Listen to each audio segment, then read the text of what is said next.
You are all welcome. Today I will teach you how to open MKV video files with Adobe Premiere Pro.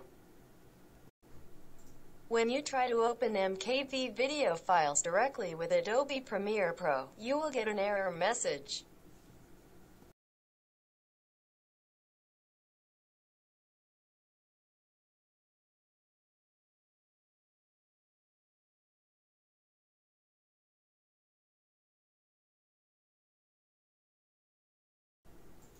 So how do you overcome this problem?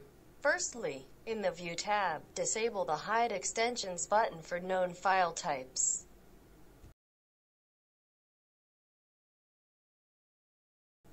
Secondly, we change the extension name from MKV to AVI. Now, drag and drop AVI file into Adobe Premiere Pro. That is all. Now the file will work in Adobe Premiere Pro. Thanks for watching. See you again.